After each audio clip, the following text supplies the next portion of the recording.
Hello, everyone. So we're just going to wait a couple minutes to see if anyone hops on, and then we will go from there. So just sit tight for a few minutes. We'll start in about 5 minutes.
Okay. I am actually super impatient, so we might just get started. And if people jump on, they will jump on.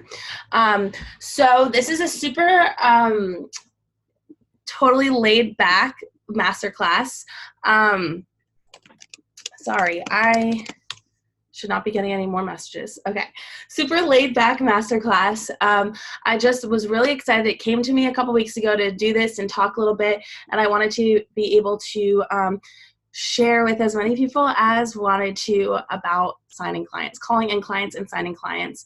I know that this can be a really, really tough process. So I wanted to share with you all what I have learned over time. Okay, so let me pull up my notes. I have my notes like such a millennial on my computer. I didn't write them out. So the way that this is going to work is I'm going to just like talk for a little bit, and then once we get to the end, you all are welcome to ask questions. You can either type them in as we go, and I can go through and answer them at the end, or you guys can actually come on and ask me questions once I'm finished going through. So when it comes to calling in clients, so I want to take you through a process. So first we're going to talk about calling in clients, and then we're going to go through from calling into clients to signing clients. So when you are first calling in clients, you want to know who you are targeting and speak directly to them. So that's why you always hear people talking about nailing down your dream client, niching down, getting really specific, because the more specific that you are, the easier it's going to be to actually speak directly to your dream client and be able to call them in. So essentially that looks like the best way to be doing that is to create market research. Let me take a step back. So you guys, I had no coaching calls last week, and now I'm a little bit rusty from talking about business. Wow. Okay. So when you're trying to figure out who your dream client is, right, you want to kind of take this process of thinking to yourself, like, who would light me up to work with every single day? Who would just like fill me up with so much joy when I wake up in the morning? I know that these are the people that I'm going to be working with, and that excites me. Some people tend to think about like what makes the most sense when it comes to thinking of your dream client. But that's more of an ideal client versus a dream client. So that's where I think that the difference is. I'm not saying to be unrealistic with your dream client, but I'm saying to be realistic in a dreamy way. Like, whoever your dream client is, don't ever tell yourself like, oh, that's not possible. There's no way I can work with that person, like, because of reason X, Y, and Z. Maybe they're hard to find, they're hard to reach, whatever it is. There's always a way to find that dream client if that's who you want to be working with. So really getting specific on that, asking yourself questions, thinking about what are they doing in their free time? Why do they need my help? How am I going to help them? That's all going to help you. All of those questions are going to help you get very, very clear on who your dream client is. And that's really step one, because if you don't know who your dream client is, you're just creating content to create content, you're not really going to be speaking to anyone, and that's going to make it really, really tough to actually call in clients and close sales with clients. So once you have a really clear idea of who it is you want to be targeting, the next step is that you want to be creating strong content that shows your value. So you want to build that know, like, and trust factor. That is such a big thing. The reason that people that are taught to just cold message people have such a hard time getting clients is because they don't know you yet, they don't like you yet, they don't trust you yet. So if that person took the time to build up that relationship, it's going to make it a lot easier to build a connection and to sign and to close that client. So the best way to do this is to conduct market research. So, there's two main ways to do this. You can either do it in like a form, like Google form, type form, something like that, or you can get on market research calls. You can also, of course, do polls on Instagram and that kind of a thing, but I think the two strongest things to do are to do market research forums and to get on calls. And what you do is you ask really specific questions to really grasp, what support they can use within your space of expertise, within your area of expertise. And then from the questions that they answer, literally word for word, take what they said and paste it into like your content calendar, your plan, whatever you use to plan your content, and say, okay, this is the specific thing that this person was struggling with. Let me create a piece of content around this. And as you start doing this over time, first of all, it's going to make your life a hell of a lot easier when it comes to creating content, because you're not going to be struggling to be like, oh my gosh, what do I need to create content about? I have 7 days of content I need to create. Where do I even begin? You have this huge master list of questions that people have answered for you of what they need support around in your area of expertise. And then from there, you pull that and you create this really strong content. And then when your dream clients are looking at your content, they're like, holy crap, this person is speaking my language. Like, they are reading my mind. And it's going to lead them to want to reach out to you, or at least to keep an eye on you. So that's a really big thing. So that content, that's really building your know, like, and trust. And then to build on top of that, you want to be showing up on video. So you're creating really strong content, you're showing up on video, you're letting people know who you are. You want people to see who you are in your business. So doing mini trainings on IGTV or on Instagram stories, on Instagram Live or Facebook, like whatever works for you. But showing up and on video consistently, daily, giving value, showing them what you do in your free time, doing all of those different things is going to help immensely and really let people see like all sides of you, the business side, how much value you have, how much knowledge you have, as well as get to know you on a personal level. And that's oftentimes what people miss, is that personal touch, because that's what makes you unique. That's what makes you stand out. If you're providing value X, Y, and Z, and the person next to you is providing that same value, but you're sharing your personality and they're not, the person that's, both of your dream client is probably going to go with you if you're sharing who you are while the other person isn't. People want to see the person behind the account. People want to see what you're like, especially in your free time. They want to get you. Yes, IG polls are super, super helpful. And, IG polls are a really great way, to expand on. So another thing is, if you are using Instagram polls, what you want to do when people do answer market research on Instagram polls is you want to personally reach out to everybody that is responding to your Instagram polls and thank them for responding. Ask them, I'd love to know, let's say, an example, let's say I say, I'm creating content. Which would you rather learn about this week? Engagement or market research? And they choose engagement. I can send them a message and thank them for, voting on my poll. Thank them for and ask them, I saw that you voted on engagement. What is your biggest struggle with engagement right now? And kind of dig deeper and build that connection with them, understand them more, and really pull out what you can to create content. So that's a big one.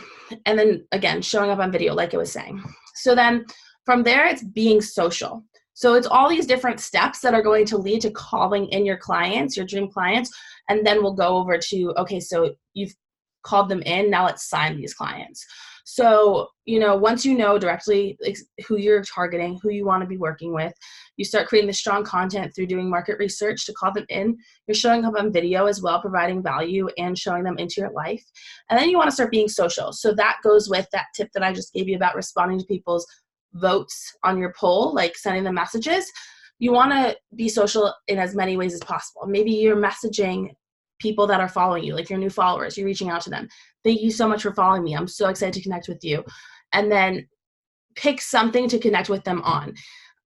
Maybe you want to learn more about what they do. Maybe you see that they have a really cute cat and you love cats. Maybe you're a dog person and they have this adorable dog. You want to know what kind of dog it is. Whatever it is, you don't need to connect with them on a business level. It can be on a personal level, but just connect with them in some capacity. And that's going to be really helpful when it comes to the point where you get to, oh, I'm launching something. Oh, I'm trying to get clients, because they're going to be like, if they are your dream client and they know what they want to, they know that they need what you're offering, and then you open it up and say, look, I'm offering this, they already know you. So of course they would pick you. Of course they're going to want to work with you. So building those connections. And what's really helpful is actually keeping track of those connections. So tracking the people that you are connecting with. That's another thing that's going to make such a difference. I have an Excel sheet that I use, and I just keep track of people that I connect with. And it depends on what level. Sometimes I keep track of how often I connect with them, things like that. So you can follow up with people. Let's say you have a conversation in August. Maybe you haven't talked in a couple months. You can reach back out to them in November. How are things going? So always reconnecting. And then providing free value. So that's kind of what I was talking about before with the content and showing up on video, and the free value is just so important. So I wanted to mention it again, as much free value as possible. Other ways that you can provide free value is through a Facebook group. Maybe you create a freebie that leads to an email list. Any way to provide free value is going to show people even more what you can do for them, what you can teach them. And the other thing is, when you provide free value, people are like, oh my gosh, what can she teach me? If she's taught me this much for free, what can she teach me when I'm working with her in a paid capacity? I was actually having a conversation with a woman in direct messages a couple weeks ago, actually I think last week. And I asked her, I made some comment about coaching, and she said, oh, I would love to work with a business coach, but I don't think I can afford it. And I said, if you don't mind me asking, what is it that you do? Like, what is it that you charge right now? And she told me like what she was charging and that kind of a thing. And I gave her really quick suggestions, nothing too detailed, because when we are coaches or service-based entrepreneurs in general, we need to respect our time, and we need to honor our time and honor what we're providing for free. And when it comes to direct messaging, that turns into personalized support. And so you want to make sure that we're not over providing for free. But in this situation, it felt like this was the right thing that I needed to be doing to, take the conversation to the next step. So I gave her a couple of quick recommendations. I hear back from her a day later. Oh my gosh, I made changes X, Y, and Z because of the suggestions that you gave me. How can I work with you? So that's what happens when you provide free value. Of course, like I said, you want to give yourself boundaries. You want to decide what's comfortable for you, how much value is too much value, and how much value is too little value. You want to find that happy medium that's going to make you feel comfortable and that's going to be able to pull in clients. So the other thing, this is the last really big thing when it comes to the process of calling in clients before we get into the process of closing clients when they are coming to you, right? So yes, Ashley, a juicy point. So the really big thing is you want to be really clear with yourself on what you're offering. If you are first starting out in your business, you don't want to be offering something here and something there and something there and throwing things all over the place. You want to be really, really specific. One thing that I typically recommend is you want to pick an offer and sell out that offer, whatever that means to you. Selling out an offer to you can mean 3 people, right? It doesn't have to mean 50 people, and that's what selling out is. It's whatever you label selling out an offer to be, and do that once, maybe do that twice before you add something else to your offers. And this is more for coaches. When it comes to being a service-based entrepreneur, typically in terms of like management or virtual assistant or something like that, you want to maybe have like 3 options of your services. But when it comes to coaching, you really want to have one specific offer, and then over time you can add more. And the reason for that, the reason I say that is because when I first started my coaching business last year, I was throwing things all over the place. I remember when it was like Thanksgiving time, I like wanted to give people all the sales, and I thought I was like being really fun and really cool. And I was like, here's a Black Friday sale, here's a Thanksgiving sale, here's a early Christmas sale. Like I was just throwing all these sales out there, and it confused people. Like it was really, really confusing because I was offering like an Instagram audit or 90-minute intensive, like all these different calls, and it confused people. So being really, really clear on what you're offering and offering typically like one thing at a time is going to make it so much easier for you and your audience when you're trying to really like build that audience and build that know, like, and trust and build that authority. That's going to be really, really helpful. So I'm like out of breath today. Wow. Okay. So, is there a good strategy to offer two that are completely different? I think that when it comes to offering two that are completely different, if you're doing the typical like launch strategy of, you know, launching something however often, some people launch every month, some people launch every 3 months, whatever it is. I think just flipping back and forth maybe, or if there's one thing that you're more like, I want this to be invite only versus like a launch, you can pick one that you're inviting people personally into through like DMs or something. But I wouldn't, you know, recommend launching two at the same time because that's when it could potentially get confusing. There's always, I think, a level where if you have the right clarity and you have the right messaging, you can be offering two things at the same time and do a really strong job of like streamlining both of them. But if you're like really at the beginning of your business, the more clarity in whatever it is, the easier it's going to be. So one is a launch and one is a regular all the time package offer. Yeah, so that totally works. Especially if you're like really clear about it. Like this is something that I offer all the time, and then like next month it's like here's a launch. You know what I mean? Like as long as you're super clear and you're clear with yourself and you understand, then you should be good to go. But being really clear is really, really important. So just to reiterate again, the little step process we got here. So you want to know who you're targeting, right? You want to know that dream client. And then from there, you want to be creating strong content that shows your value. So that can be, you know, creating that strong content. Some just going to come from like things that come to you. They're like, okay, this is something really good I think my dream client needs. But doing market research is going to be really helpful to like literally speak your dream client's language. Showing them on video is a huge, huge piece of the puzzle. I know a lot of people like that maybe post to Instagram feed 3 times a week, but show up on Instagram stories every day. And that, because Instagram stories is the game changer and it makes such a difference. And I know for some people, it's kind of scary to show your face to talk on Instagram stories, but that face-to-face contact, I mean, I know that technically you're not seeing them, but them seeing you and being able to speak to you or like hear what you're saying makes such a difference. And it builds that connection so much faster than if it was just a bunch of like screenshots of different things versus you. And then being social. So send messages, connection building, all that is so important. Just having conversation, commenting on people's posts is very important, as well as sending messages is all equally important. And then providing that free value as well as being really clear with yourself on what you are offering. And in terms of finding traction with IGTV, I do find IGTV really, really valuable, especially when you have a really clear call to action at the end of that, the IGTV video. When I'm launching something, I'll do an IGTV video to talk about it, and that typically gets more traction than my normal launch post would get. So yeah, I've definitely seen a lot of traction from IGTV videos. People seem to enjoy them, and there's so many different things when it comes to IGTV. For example, when you're creating an IGTV, if you put a link into the caption, that actually is a clickable link when people are watching it on your IGTV channel. So things like that make such a difference. So IGTV, I think, is awesome. So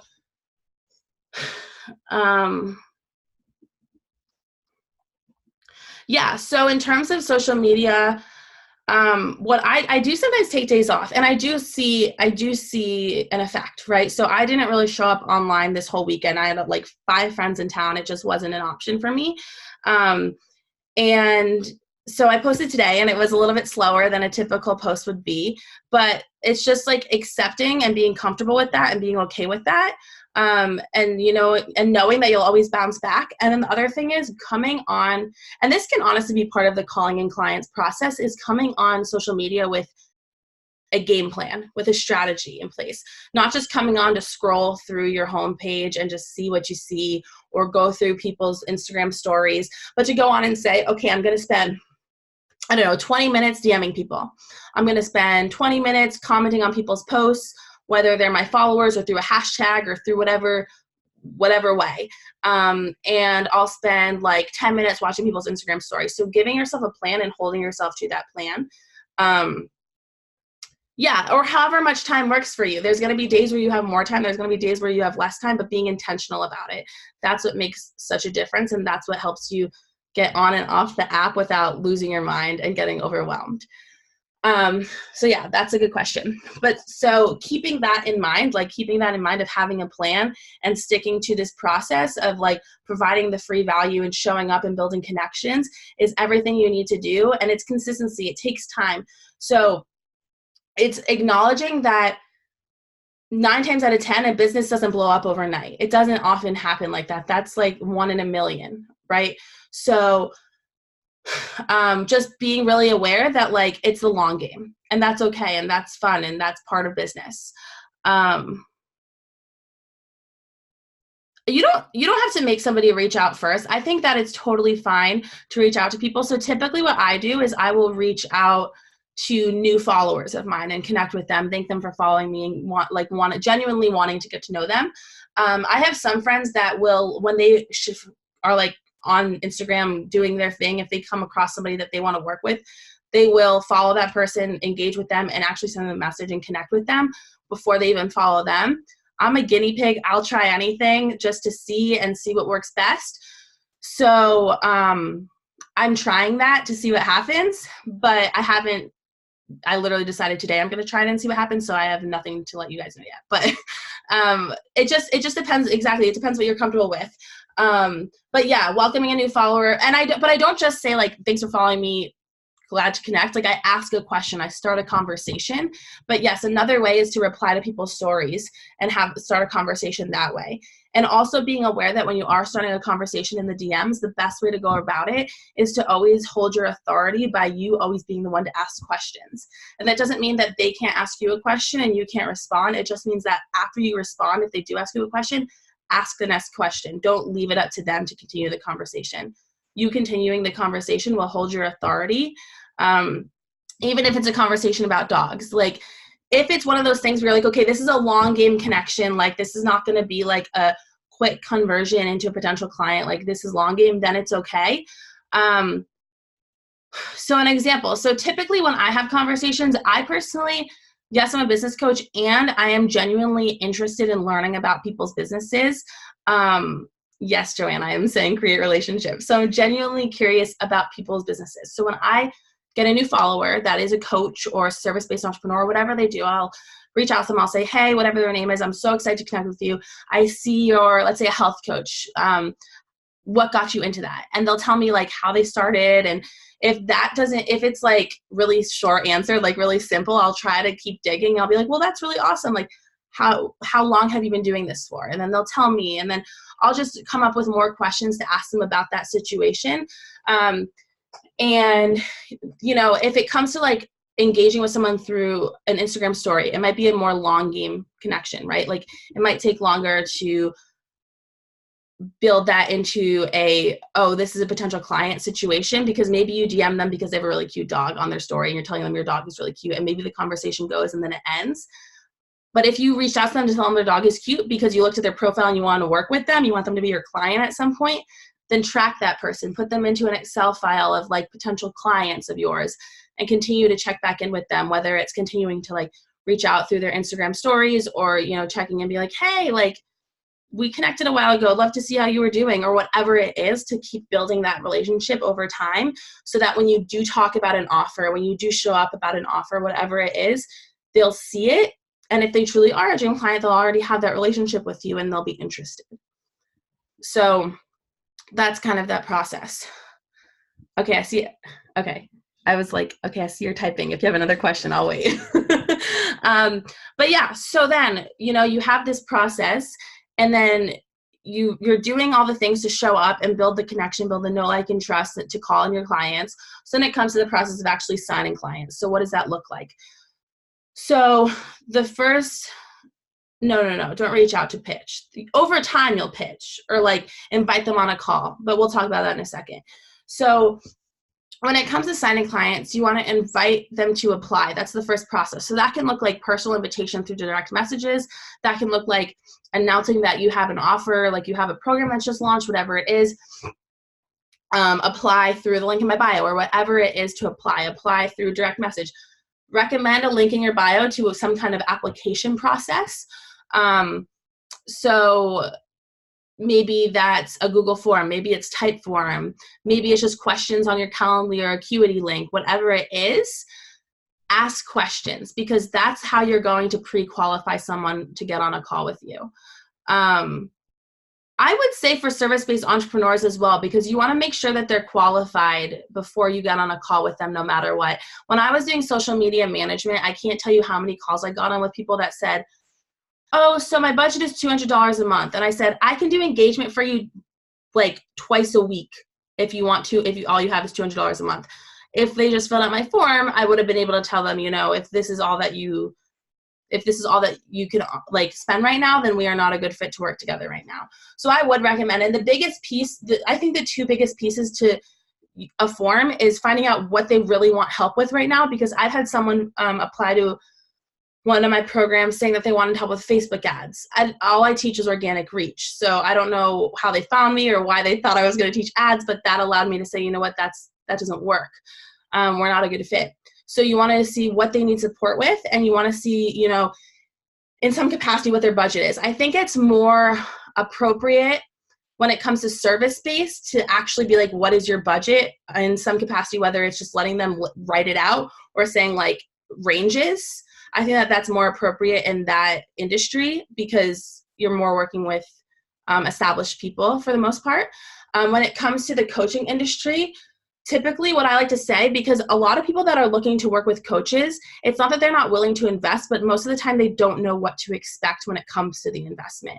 So they might think that a coach only costs $500 when typically a coaching service starts at $1,000.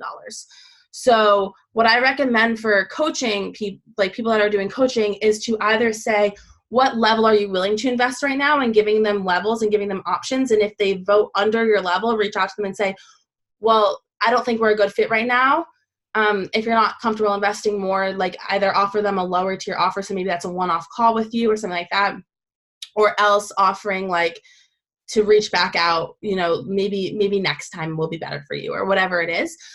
Or you can say something like, if I were to say that this program were to cost, and let's say, typically I go dramatic, like I'll say like $2,000 more than the program actually costs, but saying something over what the actual cost is and being like, how would you react? And giving them options of how to react. And if they say that they're willing to invest on that form, they've filled out the form, they already are interested in working with you, they say they're willing to invest, whether it's pay in full or payment plan, and the price is above what you're offering, and then you get on a call with them and they start giving you objections around money, then you can go back and say, well, this program actually costs less than what I had listed on the form, and you had said that you were ready to invest. So what's changed now? Like, why are you holding back now? So essentially, asking a question like that allows you to really quickly and easily objection handle anybody's money objection, because if they've already said that they are willing to invest and they're ready to invest, then something on the call, something isn't fitting right to make them like get fearful and to say, man, I don't know if I'm ready. But is this something I can outsource? Like outsource what, like a form? I mean, maybe, but it'll take you 5 minutes. All you need is Google Forms. It's very, very easy to create a form. You just go on Google Forms, you create yes, you'll definitely have help, Ashley. Like Google Forms, I promise to anyone, if anyone else thinks that Google Forms is difficult, it is so easy. It is free. You just create a form, you put in some questions, and then you have two options. You can either make the option that the end question that after they finish, it takes them to a page that gives them the link to fill out to pick a time to get on a call with you, or you can just look at everybody's response, and if they are qualified for a call, then you can send them to the link. But also, yes, if you have Acuity or if you have Calendly to schedule your calls, you can ask the questions directly in Calendly or Acuity when they're scheduling their call. So that's another option. But in some capacity, wherever you do it, asking questions is going to help you to pre-qualify, because then what happens is that that allows you to much more quickly close on the phone. So of course, I say this with, I don't even know what I say this with, but it's not 100% necessary to close on the phone, but it's more beneficial. Because then it's done, it's finished, you know yes or no, and you don't have to worry about it afterwards. It's just done for. You know yes or no. So typically what I'll do is I'll let people off the phone without a decision in circumstances of, there's not really an objection. It's strictly like, I need to check my budget. There are certain things that some coaches or some service-based entrepreneurs will feel comfortable to be like, I'm calling you out. That's BS. You can do this. And there's some that others aren't comfortable with. And so it just depends what you're comfortable with, right? So for me, if someone has a very valid reason that they need to take a step back before they make a decision, I give them that space. But if I can just hear the excuses coming up, I'll either say, this is what I'm hearing. So do you want to work through this? Do you want to talk through this? And do you want to make a decision? Or, sometimes in some, situations, I'll give them maybe 24 hours. But typically, if there's someone coming up at you with all these fears on the call, if you let them go, they're not going to want to sign with you. But that doesn't really mean that you lost a sale necessarily. That might mean that it's just not the right client for you, at least not at that time. So it's just getting comfortable with either objection handling someone to whatever place that you're comfortable with, or being comfortable. So like scheduling a call within 40 hours before you, I wouldn't say schedule. Some people do that. Some people say, okay, let's get back on the call, get back on a call in 48 hours. Some people do that. I don't do that. Because to me, that means in 48 hours, I'm going to have to reconvince you to work with me. And so that seems a bit much. In my opinion, it's like, why did I get on a sales call with you 48 hours ago if I'm just going to have to do another sales call with you in 48 hours, right? So giving some kind of like, okay, you're going to go and you're going to do X, Y, and Z, and then you're going to get back to me with your decision. So giving them like, this is what you're going to do, and then by this time, you're going to tell me what you want. You're going to make the decision, because you shouldn't have to convince them. It's either objection handling, or for whatever reason, they need a minute to think about it, and then they'll come back with you with a yes or no. You don't need to convince them of anything, because if they're not the right client, they're not the right client. The right one will come along. So essentially, the biggest thing is if you're showing up to call in your dream clients and you're building the content and you're showing up consistently, it's never really a matter, like once you're dedicated and you know that you want this, it's not really a matter of if it happens, it's a matter of when it happens. That's like my biggest thing that I always say. So showing up consistently, and then all it comes down to is when it comes to signing clients, it's whenever you do launch something, talking about, this is my offer, this is what it is, like consistently talking about it over and over again, like every single day on stories, every couple of days on your post during your launch period. And then, and if you're a service-based entrepreneur and you don't necessarily do a launch, then that looks like talking about your offer probably like every couple of days on your stories and once or twice a week on your content.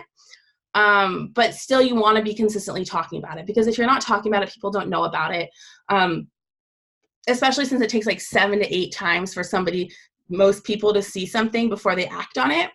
So you want to be consistent about it. So, if you get upset because people aren't responding for a while, aren't reacting to your offer, whatever it is, so you just stop, that's going to prevent you from getting clients. So just continuously talking about it every day, all day, every day in some capacity. And then from there, it's just a matter of when they do schedule their call and they do get on the phone with you, being really clear about when you're on the call, like, this is my intention for this call. This is the goal. This is what we're going to talk about. This is what we want by the end of the conversation. And then, if you do have a process, if you do have that form, everybody getting on a call should in some capacity be pre-qualified to work with you. So it's really about It's really about building those, I'm sorry, words. It's really about making sure that it's pre-qualified and then feeling comfortable enough to say, okay, like if somebody were to objection, typically the objection is around price. So being comfortable to talk around that. So getting yourself comfortable with that is a really big thing. Do I have a separate personal Instagram account? So I do, but I don't really use it. I don't feel like my separate personal account has essentially become like a joke account, ridiculous photos of me when I travel of like my eyeballs in the sky. Like that's about it. So I know that in some ways it's like different for service-based versus like a coach, but as long as you are the face of your business, you should be posting photos of yourself, whatever that looks like. You should be posting photos of yourself. You should be comfortable to share about yourself. Sometimes I'll post photos with friends that like, because I need a photo to post. I'll post a photo with me and my friends. I don't care. People can know my friends. And it's also getting comfortable. I've worked with some clients that I really had to get them to get comfortable with the idea that like, it's okay to post a piece of content with a photo and the content has nothing to do with the photo whatsoever. I do it every single day. Some people are so baffled by that, but it's so okay that the photo doesn't have to go with whatever you're writing about. So it's really a personal preference if you have a personal Instagram versus not. But like I said, I do, but I don't really use it. Do I find more response to link in bio or links or shoot me a message call to action? Usually I find more responses to go to the link in my bio because most people tend to get scared to shoot a message. I've had some people, if I say comment I'm in and then I'll reach out to them, they'll comment I'm in, but more of the time it's head to link in my bio and that's the one that works. I do still sometimes do like shoot me a message call to action just because, you know, if you're doing it every once in a while, then there's going to come the point where people do shoot you a message. So it's all about consistency. Just like if you're posting polls or the question button in your Instagram story and people aren't responding, don't take that personally. It's just over time, it will happen. So if they don't do it this time, maybe they'll the next time. It's just waiting, patient, like being patient and being consistent. And over time, it will happen for you. Okay. How do you avoid spamming friends and family who aren't necessarily people who want to follow that content? So first of all, it's separating yourself from that, like not worrying about that. It's not really your problem if they think it's spam. You don't need to be posting more than once a day in terms of content on your feed. So that's not spam. People post more, like personal accounts post sometimes like 5 times a day. So posting one post a day, that's not spam, first of all. So then you can think, okay, well, is my Instagram story spam? Not really, because if they don't want to watch it, they'll just slide right through it. So it's either getting comfortable and not worrying about it or like not asking them to follow you. You know, you can tell that if they like tell you that they're annoyed with you, tell them to mute you. Like they don't need to look at your stuff if they don't want to, but it's really, it's really like just, oh my gosh, words are not coming to me today, but it's just separating yourself from that concern and being like, it doesn't really matter. Like when I am making like consistent 5K plus months because I'm showing up every day and I'm calling in my clients, like, am I really going to be caring that my friends are a little annoyed that I'm posting every single day? Like just getting comfortable with that and owning the fact like you own your own business now. And that's amazing. And over time, they'll just accept it or they'll unfollow you. And who cares if they do? That doesn't mean that they like you any less. It's just they don't want to see it for whatever reason. But just disassociating yourself from thinking, am I spamming? Am I spamming them? Just don't even worry about it. Yes, over time you will have friends that cheer you on. Half of these people are my friends on here supporting me. So yes, it will come. Yeah, exactly. Some friends will fall off and some will be there for you the whole time. Some will support you from a distance. They don't care to understand what you're doing, but they support you. But just know that it doesn't really matter what they think. Just show up. Exactly. The people who hear and see you will receive you. Exactly. And again, just reminding yourself over and over again, you're doing this, you're showing up consistently, you're doing all of this because you're showing up for the client, the potential clients that need what you have to say. You're serving someone. Whenever you make a post and it's of value, you are serving, you're being of service to someone. You're helping someone. So just remembering that. But yeah, so wow, my mouth is dry from talking so much. That is pretty much the entirety of what the content is for this masterclass. Again, words. I'm gonna have to like speak a lot or something before the next time I do one of these. Wow. Thank you, Joanne. But essentially just quickly the process again, right? One more time, because repetitiveness and hearing things over and over again, that's what makes them stick. That's what makes it work. So in terms of calling in clients, it's quickly, just to say it again, knowing who your dream client is, working through and figuring out who your dream client is, then creating market research to be able to build that know, like, and trust factor through your strong content, showing up strong in your content and providing that value, showing up in video and providing value, like a lot of video, a lot of value. That makes such a difference. And showing up as yourself on video, not just showing up to provide value, but showing up being like, look what I'm doing today. Look what I'm doing today. I show up and dance stupidly half the time on my Instagram stories. Doing something to show up as yourself makes a big difference. Providing all the free value to show people, and that's how you utilize your market research, is to create free value. And then being really, really clear with yourself on what you are offering. Sticking to what you're offering and being really clear on it. That is true. Believing that if you have dream clients and you're someone's dream coach or dream VA, dream social media manager, whatever it is. That's dance news. And then in terms of signing clients, it's about showing up and saying, this is my offer, and talking about your offer all the damn time. This is my offer, this is my offer, this is my offer, this is how you can work with me, this is how you can work with me, and talking about it a lot. And then that leads to an invitation to apply. So this is how you can work with me. Head to link in my bio to apply. Vote in this poll if you want to work with me. Blah, blah, blah, blah, blah. All these different things to do. Or if you're in direct messaging, you can, and somebody says something and you know that you can help them with that, you can say, let's say they said they're struggling with X, Y, and Z, and you can help them with X, Y, and Z. Would you like help with that? And offer the support in that way. Would you like help with that? Let's say they say yes, say awesome. Head to this link and set up a sales call with me, and we could talk about it and see if I can help you, or whatever that looks like. And then scheduling the sales call. So having them fill out that form, having those questions, as many questions as you, I wouldn't do too many questions because then people will never fill out the form because they're like, it's too daunting.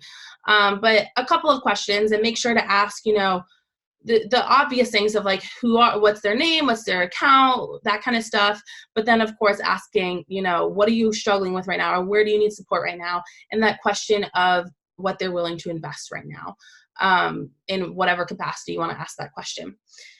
And then when you get on the call, set the standard at the beginning of the call, let them know what, I like that question. Why is now the time to do X, Y, Z? That's a really good one. So asking, being very clear on the beginning of the call and set the standard, so that you're really clear with them. Like, I want us to come to an empowered yes or no by the end of this call. You don't have to be stuck to that. Like I said, there are circumstances where you're welcome to let somebody off the call. If you're not comfortable, not forcing, but like kind of like pushing towards the idea of making a decision on the call, then don't do it. But if you're comfortable with it, try for that, because that's going to be really helpful for everyone. They're going to not have to sit down and mull it over for the next 3 days and drive themselves crazy. And you're not going to have to sit around hoping that you get a client, right? Or yeah. Did I say that right? I don't know if I said that right. Oh yeah, I did say that right. Sorry, I don't know how to turn off notifications on my computer, and they keep popping up on the side, and I'm not even reading them, but it's getting me sidetracked. I'm here though, we're good. Anyway, so then the last thing is really to learn how to objection handle. That's a really big one. Learn how to objection handle, get comfortable with objection handling, get comfortable telling somebody, this is the process, this is what you need to do, this is how, this is how we do it. And if you want to work with me, then like XYZ, like don't get uncomfortable to be like, I hear the fear in your voice. I hear this, like, let's talk this out. Let's talk through this.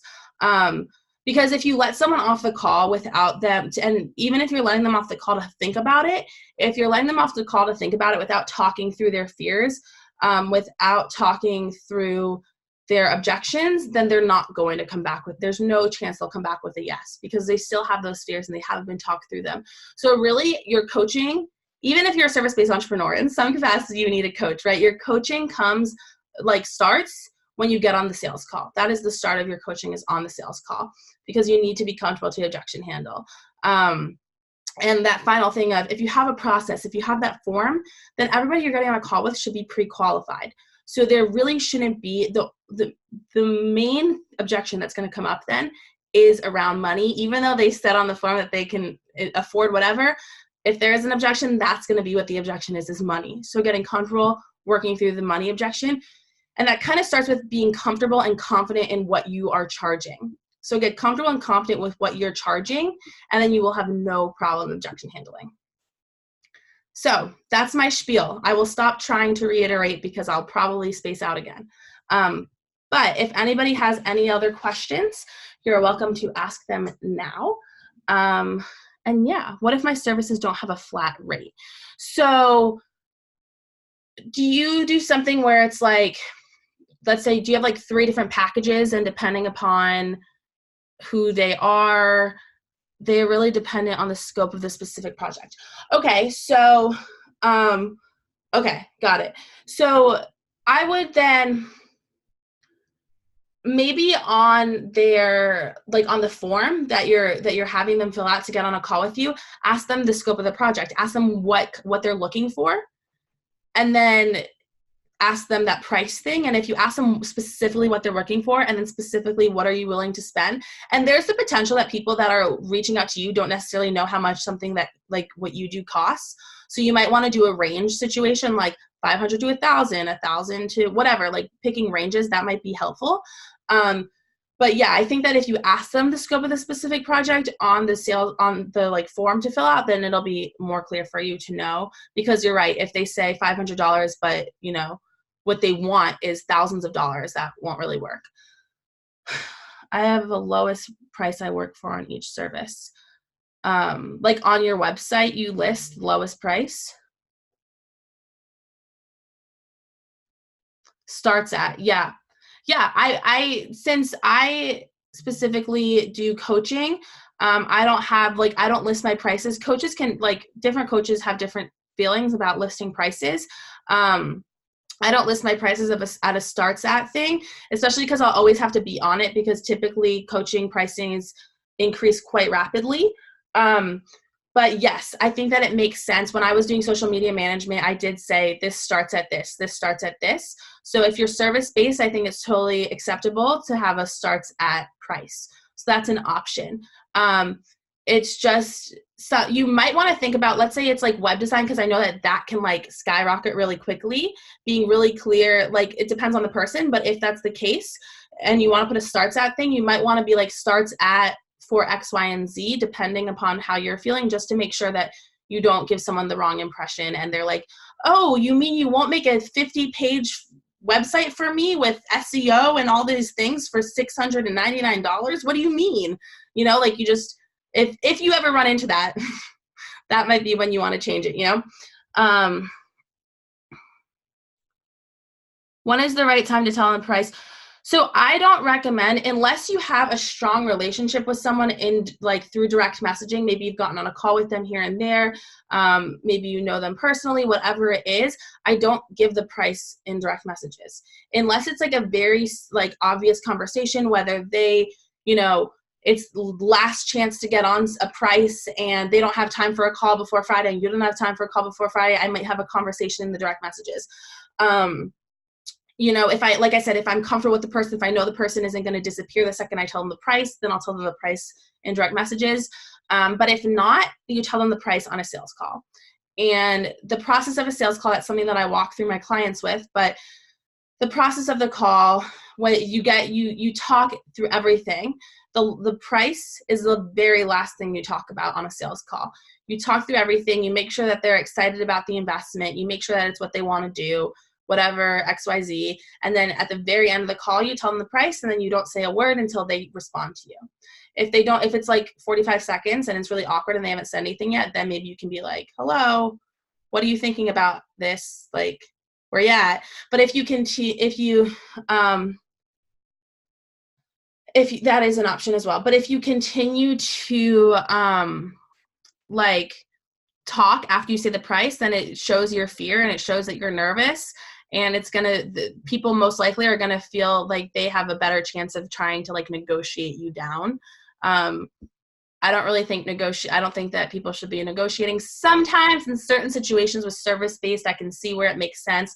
But in terms of coaching, a program is a program, and there's not really space to negotiate because I can't take this thing away from you.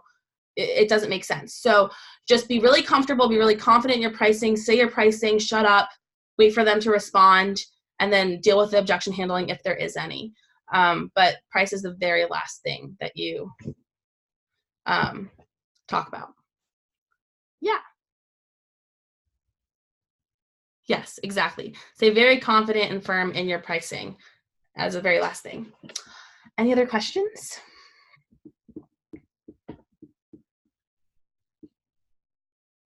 No? Okay. Well, one? Okay, I'll wait.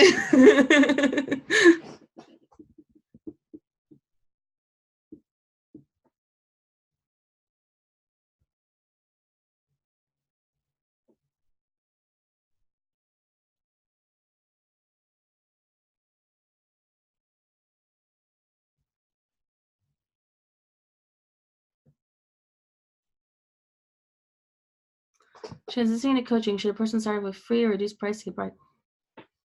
I don't really believe in free. What you can do is you can ask people to get on market research calls with you, and in exchange, you'll offer like 15 minutes of coaching to them.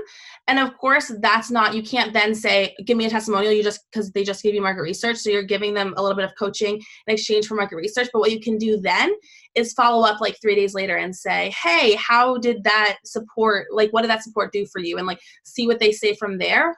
So that's an option. If you want to, you can offer if you do something reduced price, it's really based on you and what feels good for you. If you want to do something reduced price, typically what I recommend is doing like a one-off, like offering one-off calls for a reduced price for the first 5 people or something like that, and getting testimonials from something like that, like an intensive call, versus doing a long program. Because from experience, what I find is that if you offer a discounted rate for a long-term program, halfway through the program, you're probably going to end up resenting charging so little because you're charging below your worth. And you're going to get burnt out. So if you're going to do a reduced price just to get experience and testimonials, then I recommend doing it for like a one-off intensive. Yeah. Does anyone have any other questions? It's okay if not. I just want to make sure that everyone's questions get answered. But if not, what about a one-off with a week of coaching over messages? You could do that too if you wanted to, for a discount, one-off call with like Voxer for a week following. A lot of people do like one-off call with like 3 days of Voxer access afterwards. It's completely up to you. Again, Chelsea, you know this, like it depends on what feels good for you.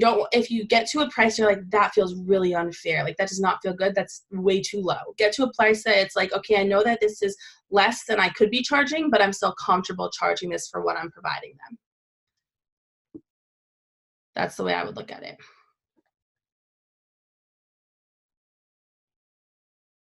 So yeah. Well, if any other questions come in as I'm saying my closing little thing, then I will respond to them, of course.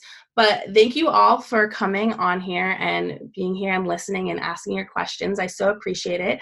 I hope this was helpful for you guys. And yeah, I hope you all have a fabulous night. I don't know where any of you are, but I think it's night. And yeah, thank you guys. Bye.